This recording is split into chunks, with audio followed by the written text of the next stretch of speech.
pendidikan kita pada hari ini, Selasa 6 Februari 2024. Di sini kami akan membicarakan tentang apa itu GPK dan apa fungsi dari GPK di sekolah. GPK merupakan penyelenggara. Selamat siang pemirsa, kembali lagi dengan saya Nindi. Pada hari ini saya akan mencari informasi tentang GPK. Apa itu GPK? Nah, langsung saja tanpa berlama-lama kita langsung ke tempat kejadiannya.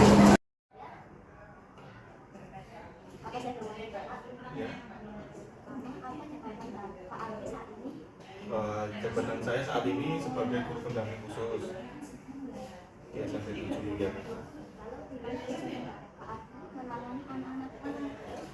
Untuk menanganinya paling sering ya itu di ruang BK, tapi tidak menutup kemungkinan bisa di ruangan lain seperti di lab IPA atau mungkin di ruang aula biasanya, karena memang perlu tempat yang cukup nyaman, tidak banyak tamu. Bagaimana cara Pak Adi membantu teman-teman Kalau untuk anak-anak berkebutuhan khusus, saya membantu dengan yang pertama jelas memotivasi dulu dan bagaimana. Saya ralat. Yang pertama saya harus mengenal dulu anaknya seperti apa, dari karakternya, gaya bicaranya, cara penyampaiannya, kemudian baru kita dekati secara personal, mengenal bagaimana cara anak-anak tersebut belajar satu persatu, meskipun mungkin masih banyak kurangnya karena banyak juga anak-anak berkebutuhan yang ada di SMP 7. Kemudian saya juga perlu melakukan observasi dulu di saat pembelajaran anak itu, nanti karakteristiknya ketika mengikuti pelajaran misalkan dari pendidikan agama sampai ke orkes itu bagaimana. Jadi memang harus saya kenali dulu.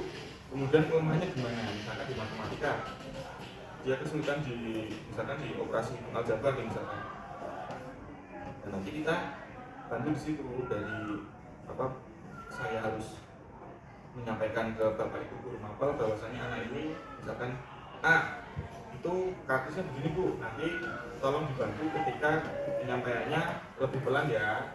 Atau mungkin yang ada nih anak B dia nggak bisa aljabar, ya sudah nanti materinya diganti ya bu ya, nggak usah pakai aljabar karena memang kemampuannya sampai segini. Jadi memang ada banyak perubahan dan modifikasi di pembelajarannya.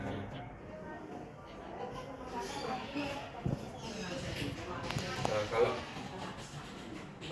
mulai di SMP 7 itu sejak tahun 2023 per bulan Januari.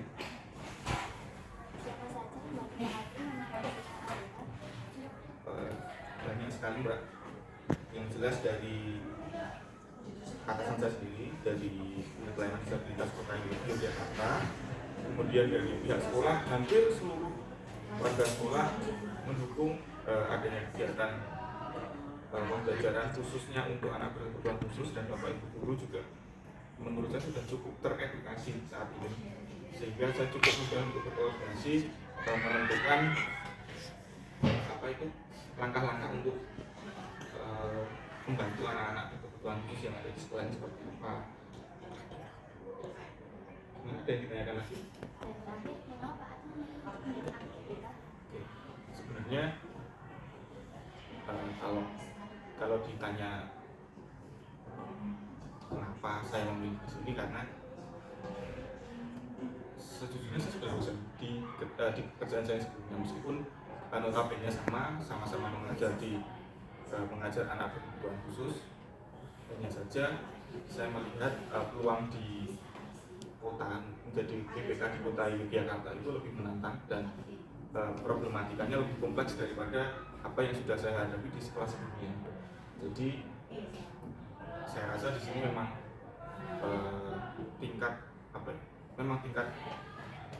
kompleksitas masalahnya itu lebih banyak dibandingkan ketika saya di tempat mengajar saya sebelumnya, sehingga saya memilih ya sudahlah, saya tinggalkan yang lama dan menjadi GPK di sekolah negeri di kota Yogyakarta.